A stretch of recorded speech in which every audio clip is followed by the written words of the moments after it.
Thank you very much. Thank you for having us tonight. It's always a pleasure to be able to come and visit. As many of you know, Family Church is a supporter of Lane Change. So thank you for your giving. Because of that, you are able to financially support our mission. And so, as you can see, what we do in the community is provide help, outreach, prevention, and education to our community for individuals that are struggling with mental health and substance use disorders. And I get to serve as the director, and I am very blessed to be able to serve in this role. God put it on my heart during a time when I had a loved one struggling with opioid dependency that we needed more resources in our community. And through his nudging and prompting, I left my first grade classroom and partnered with another couple who also saw that same need. And we were able to open our doors in June of 2019. And God has been so, so good. And so tonight, we're going to change our focus a little bit because we all know that our community struggles with substance use. And we know that a lot of times substance use is a symptom of an underlying issue, typically mental health. And so tonight, we're going to spend some time, you're going to hear an amazing story of God's grace and mercy and the way that he has redeemed her life.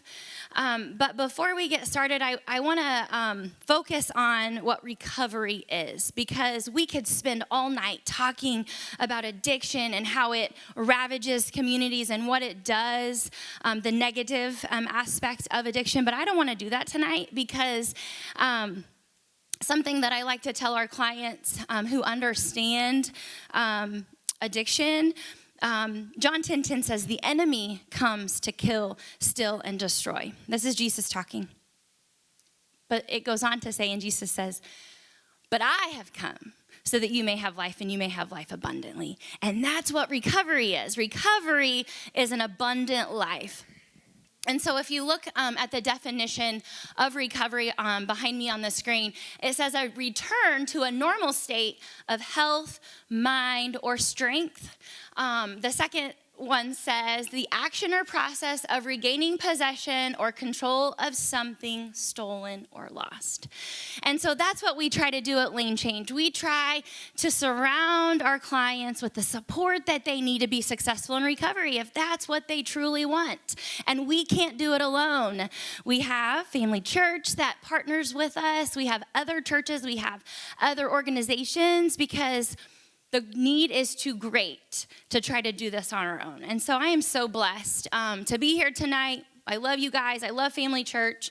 But I have asked a special person to come, because I want you to see firsthand what recovery looks like. And so we're going to go through a series of some pictures.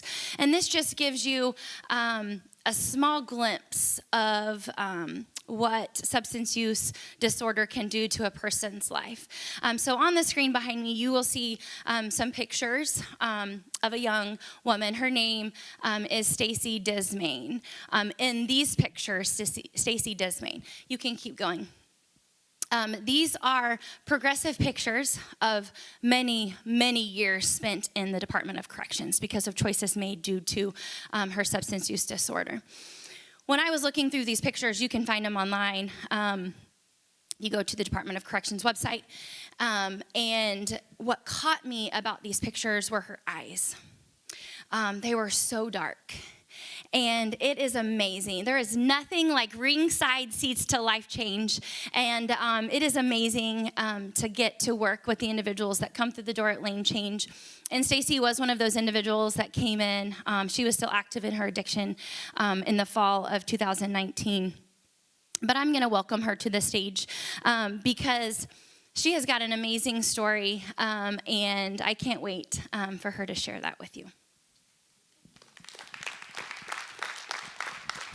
Lord. Hi, everybody. My name is Stacy Dismang. I'm Stacy Dismang right now. I got married in December. So I'll just give you a little bit of background, but really, I think that the most important thing about my life and my story are the wonderful things that God has done for me since I have surrendered my life to Him and started working on changing the things that kept me stuck in my addiction. Because my addiction wasn't just a cycle of drug use. My addiction was institutionalization in prison. It was unhealthy relationships. My addiction was a whole gamut of things. But I was born in Fort Leonard Wood, lived here in Lebanon pretty much my whole life, unless I've been in the Department of Corrections, which I have done a little over 21 years, between county jail and prison since I was 16 years old, for a number of drug charges. So I grew up in a family that I like to say we put the fun in dysfunctional, but I'm not sure that that's always been the truth, you know. Today we put the fun in dysfunctional because we're all sober. We are all actively seeking to live a different life besides what we had lived. But so my mom married brothers, and both of them were alcoholics. Both of them were active in what was the drug trade of that day. And I'm older, so that was like marijuana, you know what I mean? My mom sold pills, and then whenever meth came around, my mom started selling meth. Whenever she would leave to go to the bar, I would handle my mom's business at 11 years old of meth sales. So I started drinking whenever I was 10, started doing LSD whenever I was 11, started doing meth whenever I was 13. By the time I was 14, I was an IV drug user. And it was like the first time that I drank, I was a blackout drunk. The very first time that I drank, I was a blackout drunk, and I drank a lot. I got arrested for my first charge at 11, got put on juvenile supervision, was on supervision until I was 16. 3 weeks after I got off that supervision, I got arrested for my first felony cases as an adult, but did not get convicted of that. I've never been to prison for anything but drugs. And I've been to prison. I'm an 8-time drug felon. I've been to prison 15 times. Like I said, I've done a little over 21 years locked up. So, and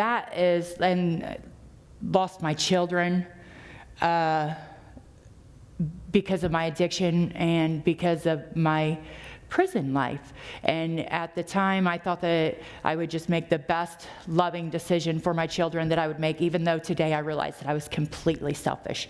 That if I had been of a better frame of mind, maybe sought help earlier, the decision that I would have made was to take care of my children. But instead, I sent them to live with other people where I knew that they could be in functioning homes with people who I would assume would love them. So the longest I have been out of prison is right now. I have been out of prison in August, will be 3 years. I've been sober 25 months, and today's the 26th. 25 months and 21 days today. So, and that's an oddity for me, because through my prison career, and that's what it was a career, that's where I learned how to build houses, that's where I learned how to work in an industrial kitchen, that's where I learned my work ethic, that's where I learned pretty much everything that is worth anything about me as a functioning society member. I learned that in prison, because you have the structure there.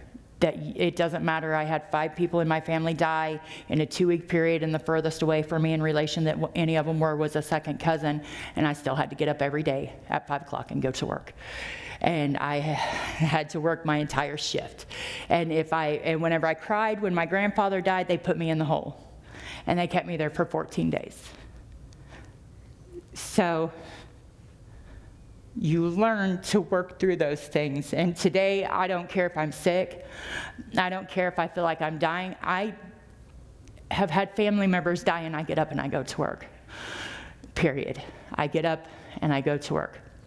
But in 2020, like Lauren said, I was probably the second week that they had Lane Change open, I went there. I was in active addiction, but my parole officer told me that that's something that she thought that she would want me to do, so I went. And I liked being there. I liked talking about the things that were keeping me tied up inside, because I was still at that point waking up in the middle of the night with, you ever woke up in the middle of the night and there is something eating at you and you can't catch your breath?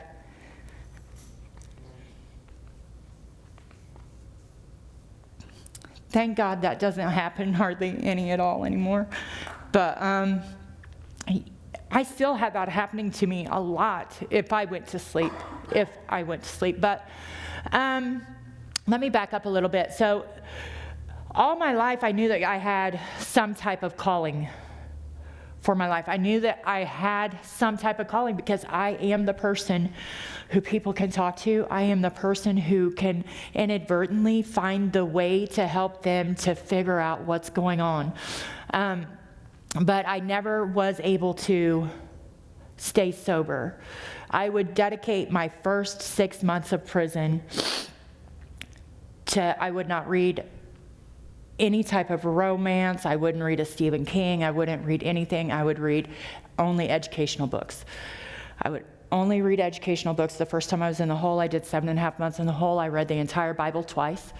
The first time that I read it like it was a book because I didn't have one. So I read it like a book. Didn't get a lot out of it, you know what I mean, except Revelations really scared me. That's really what I got out of it, is like Revelations scared me. But I studied theology. I've studied a little bit of all the religions. I tried to make it a point to know a little bit about everything so that I could work on really getting to the bottom of what was going on with me, because I did not, after my first prison stint, I did not use drugs in prison. The first time I was there, I did 5 years and 8 months, and I left there dirty for methamphetamine, marijuana, and heroin after 5 years and 8 months. So, but whenever I went back, I was pregnant with my daughter, and used one time and almost got caught, and I knew that if I got caught using drugs in prison while I was pregnant, they were going to take her from me. And I promised God on the yard, whenever they shut the yard down, like it was a big deal, they shut the yard down, I promised God on that yard that I would never get high in prison again if he would just let me get through this one deal. And I made it through it, and so I've not touched drugs in prison ever again, and I've done quite a bit of time since then. So like, I've had long periods of abstinence from drugs, but whenever I got home, I would always just hit the ground. So I went to prison in, I'd say it was probably the one where I had the shortest haircut, so like 2010. And my mom got diagnosed with breast, liver, and kidney cancer. And I was in prison. I took her to one treatment, and I was in prison almost the entirety of the rest of the time that she did 2 rounds of chemo and 9 weeks of radiation 5 days a week. And I prayed earnestly for God to heal my mom. And I've never known anyone to ever be healed from liver cancer besides my mom. That was the first real time that God showed up and said, I'm listening to you. I am listening to you. Even if you're not living the life that I want you to be living, I am listening to you, and I am showing you that I would like for you to be with me. But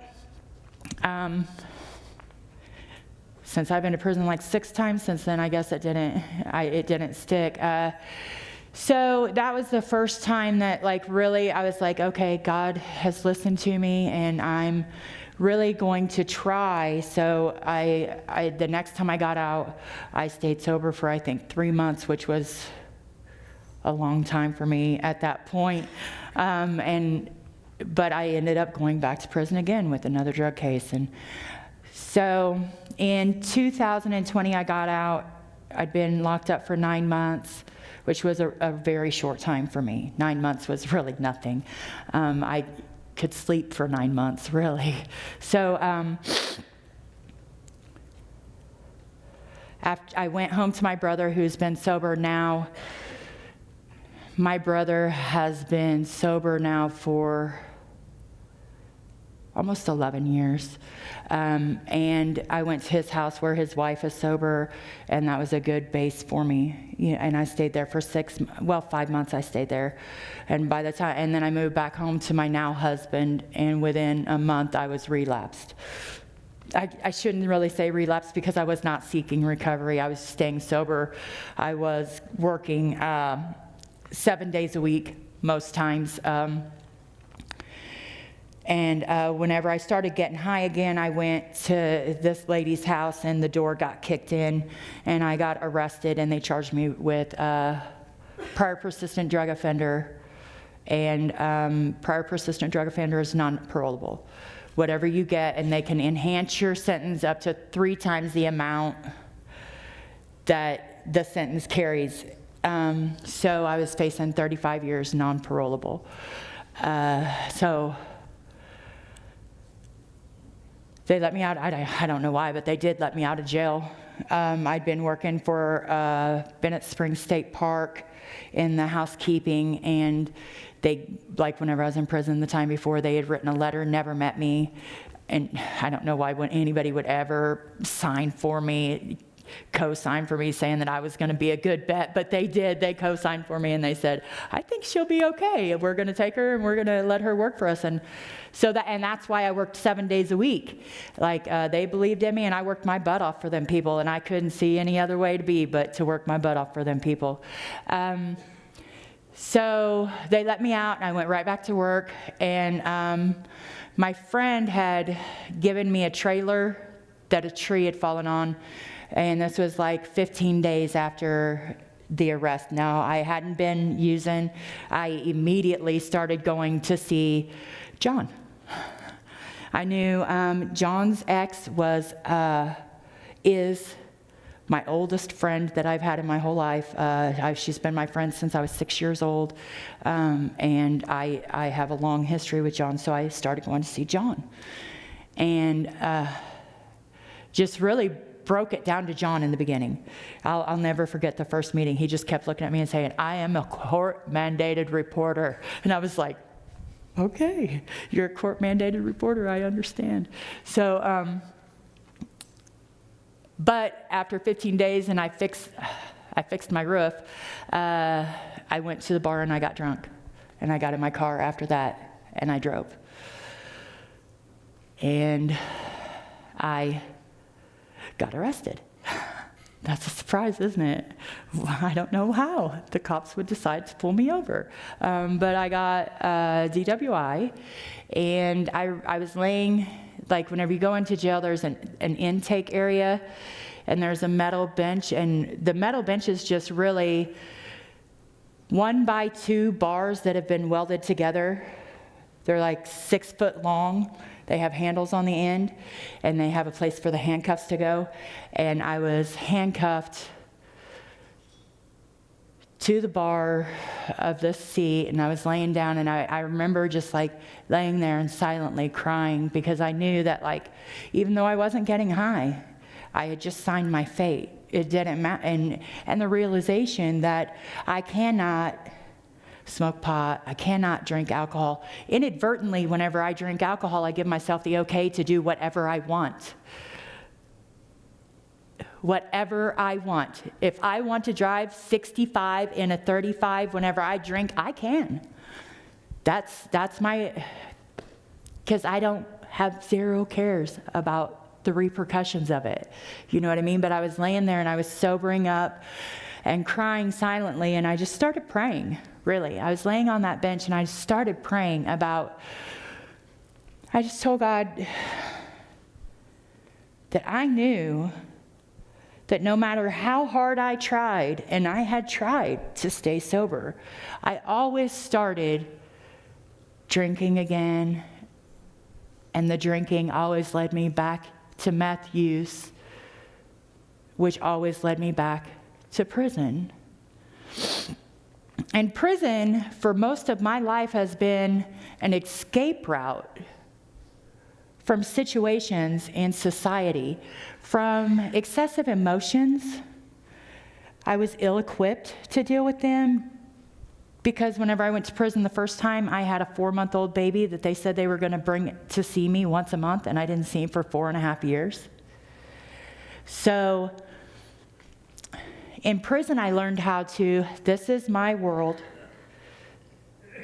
and anything outside of it does not matter. Those things outside of the fence cannot touch me. But whenever I didn't have the fence outside of prison to save me, and I was unwilling, and the more I study up on it and the more that I examine myself, I'm doing my 4th step right now, so the more that I examine myself, I realized that it was not an inability. It was a flat out unwillingness to deal with those emotions. And sometimes I would rationalize that maybe the wind blowing was too hard, was too emotional for me. It would set me off, you know. So I turned my life over to God that night at the jail. I'm sorry, I'm rambling a little bit. I turned my life over to God that night at the jail, and I knew that no matter what, I was going to, even if I did 35 years, and I thought that I had for sure signed my ticket for that 35. I don't know why the prosecutor would ever want to give me anything besides 35 years, because I am a career criminal. I am a career drug offender. I wouldn't have. I would not have. So they started drug court, treatment court, and I'm working, in my first 2 years at Bennett Springs, I had 9 days off. So I'm working, but I insisted that I have Tuesday off for lane change and that I have Wednesday off for Celebrate Recovery, so that I could start doing the work that it would take to keep me, because I didn't know who I was going to talk to about life besides John. My mom doesn't know about living, she knows about living life without the use of drugs today, but she's going to be 69 this month. You know what I mean? My mom couldn't tell me how to deal with excessive emotional situations or how not to choke people that I'm working with. All of those things that John told me and showed me every time that life showed up for him, how to deal with those things. So I kept going, and I got a public defender, and she said, I think drug court's a good fit for you. And I thought drug court was a good fit for me too, because it was specifically Lebanon's, Laclede County's treatment court was specifically set up for prior persistent drug offenders. That's what I am. I'm a prior persistent drug offender. So I started going there. And I couldn't go to church because Sunday was a big day at my work. You know what I mean? But after my first season of working, I worked the season at Bennett, and then I worked the off season.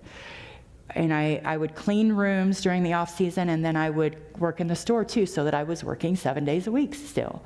But whenever I came to the end of the season, I was like, I'm going to start going to Friday groups too. And so I started going to Lane Changes Friday groups too. And whenever season started back up, I was like, hey, I go to Tuesday, I go to Wednesday, and I go to Friday. And so the longer that I've been in recovery, the more things that I pick up. Now I go to Monday NA, and I go to Thursday women's group, and I go to church on Sunday because I quit working in the off season in the store so that I could go to church and step studies on Sunday, and start building my relationship. I got a sponsor. I did all the things that you're supposed to do. Whenever things get rough for me and situations show up, and like I still struggle. I don't struggle with getting high. I struggle with the emotion part of it.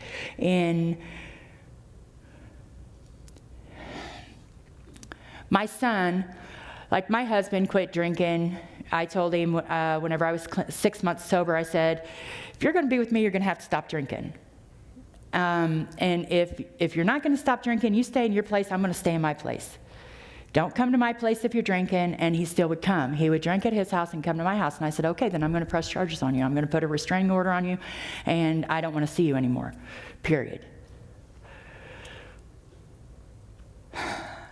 Now that was a big deal. That was a big deal because, and he didn't change. He did not change. And I prayed about it. Not the normal prayer like, God, please let Doug quit drinking so that I can be safe in myself, and all those selfish prayers that I would pray about. Please let other things happen so that my life can be furthered. You know what I mean? I started praying about, please help Doug to change his life, whether we are together ever again or not, so that he can be successful and fulfill his potential in you. And Doug stopped drinking. He stopped drinking. And whenever he was 6 months sober, he bought me a ring. And he moved in with me. And I told him, well, we're not having inappropriate relationships, even though you're living with me. So I guess we better get married, for real, get married. Not just like buy me a ring, but we're going to have to really get married. And so during my sobriety, my son's in California, my oldest boy. That's where I sent him whenever I was making the best decisions that I knew how to make for my kids. He went to California, and he's out there, and he has a 9-month-old baby now. He's in jail, and the mom is on the run from the police with a parental kidnapping because she wouldn't go see CPS.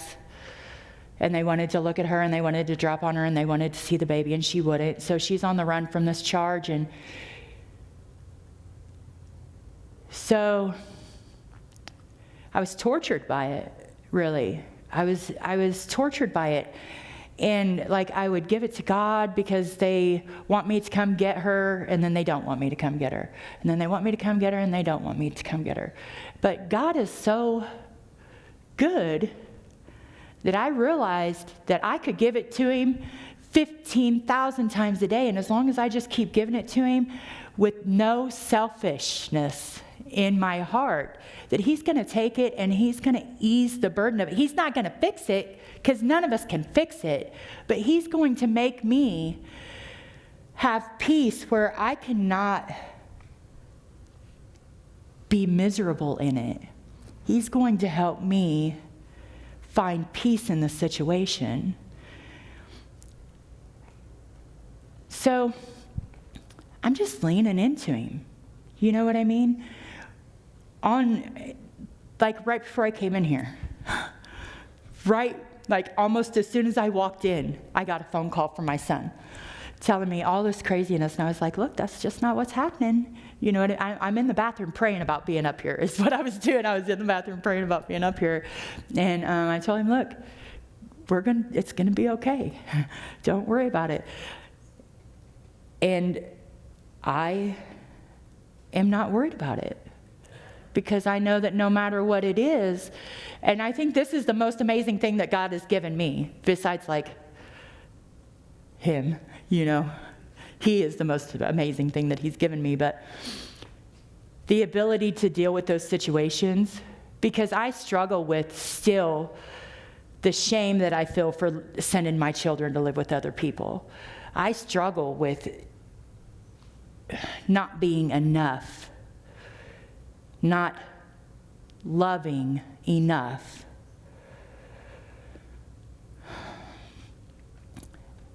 I don't wallow in it anymore.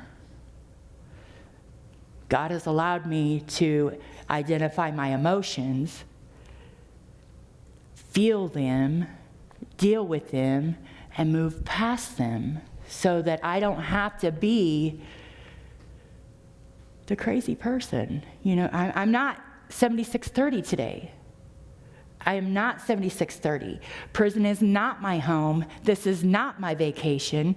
This is my home, and I'm never going on vacation again. Period. You know, and so, and that's amazing. Because, like, they want me to come get Havana. I'm not just coming to California, and so that I can be in an uproar, right? And nothing go my way. I'm leaning into God whenever it's time. If it's ever time, God will make the way straight. And He will light it up for me so that I don't have to wonder if it's what I'm supposed to be doing and end up in a wreck out there, because that's a dangerous situation for my sobriety. That's a dangerous situation for my marriage. That's a dangerous situation for my freedom. It's a dangerous situation for people. It is. It could be bad. So I just lean into God about it. But here's some more amazing stuff. Okay, so I'm working at Bennett, and I'm angry working at Bennett.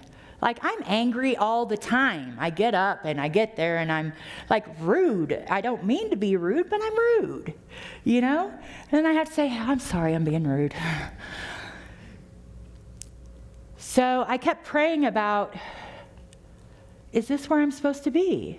Because I was able to help people coming straight out of the pit. You know what I mean? I would go and pick you up from the trap house, buy you an outfit, buy you cigarettes, give you some food, take you to work every day, take you back to where you need, bring you to my house, let you take a shower, I'd wash your clothes. You know what I mean? Over and over and over. And I was able, out of the people that I really went and pulled out of the pit, all but just a couple of them are doing very, very well. But that's because they turned their life over. That's nothing to do with me. It's just where God uses me. You know what I mean? So I kept praying, like, is this where you want me to be? Because I'd really like to be over there. But I'll wait for you to tell me what to do. Like, I told treatment court, I'm never leaving Bennett. They kept trying to say, because they didn't pay me very good. It was crappy hours, you know what I mean? They treated me bad, and treatment court was like, we think you could get a different job and make more money and be much happier. And I was like, I'm never leaving Bennett. And then one of the girls that I worked with got baptized at Bennett, where you can't get in the water unless you got a fishing pole. She got in the water and got baptized. That changed my life. Because my boss, who is a minister, whenever I called her to tell her about it, went off. She went off about it. And I was like, huh. And I was probably kind of hateful, and I said, well, you know, whenever God knocks, you're supposed to answer. And I hung up, you know what I mean? And I was like, if you want that minute and a half of money back, I'll give it back to you. I'll give it to you. I was angry about it, but it was confirmation that I was supposed to do something else. So I started checking in. I thought I would still work at Bennett, but I started checking into the CPS training, I was still really living in my own will, you know what I mean? Because I was going to stay at Bennett and try to work someplace else as a CPS and keep both of them. But where does God really want me? You know what I mean? And finally I was like, okay, I'm just going to shut up. I'm going to open up my ears. I'm going to clean them out. I'm going to take the cotton out of them. I'm going to put it in my mouth. And I'm going to listen to you, God, about what you want. And my husband paid for my training because I couldn't get the grant. You know what I mean? And I worked at Lane Change for one day, and she was like, until you get your credentials, this is God, really. Until you get your credentials, Stacy, you can't see clients. All you can do is clerical work. And I was like, okay. And it was like 20, 30 minutes later, I sat down, opened up my laptop, opened up my email. Boom, there's my credential. There's God telling me where I'm supposed to be, So, but I'm still going to work at Bennett. I am still going to work at Bennett. And I was just so, I'd work Monday through Thursday at Lane Change, and then go in on Friday, Saturday, and Sunday. But I told them at Bennett, look, there are certain things you're going to have to put up with if you want me to be here.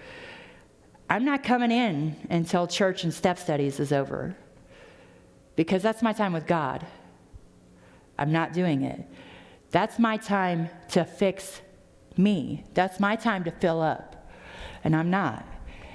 And the first Sunday of every month after church and step studies, I go to the area meeting with NA. And so you'll have to wait until that's over too before I come the first. And they kept me. They're like, okay. I don't know why. But the second week, I got up early in the morning to go to work because if I'm 15 minutes late, if I'm 15 minutes early, I'm 15 minutes late. That's just the way, if I'm supposed to be at work at 9, I usually get there about 8 or 8:15. That's just how I am, because I was always late whenever I was high, so I tried to do something different.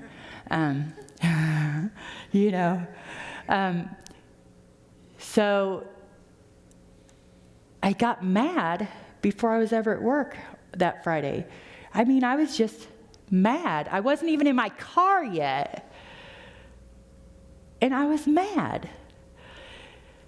And I prayed about it, and I got in my car, and I called my husband, and I said, well, babe, what do you think about if I turn in my 2-week notice today at Bennett? He was like, we're quitting Bennett. That's what we're doing. And so I turned in my 2-week notice, and I'm happy. Even in my traumatizing things, I know that I'm going to get up in the morning. My husband's going to bring me a cup of coffee. We're going to spend 10 minutes together. He's going to leave to go to work. I get up at 4 o'clock in the morning so I can spend 10 minutes with my husband. He's going to go to work, and I'm going to open up my Bible, and I'm going to do my Bible stuff. And I'm going to start my day. I'm going to go let God lead me at Lane Change to try and change lives. And I'm not going to say that it's easy, and I'm not going to say that I haven't cried since I've been there, because I have, because it's not always a success story. But it is always a seed. We are always planting a seed.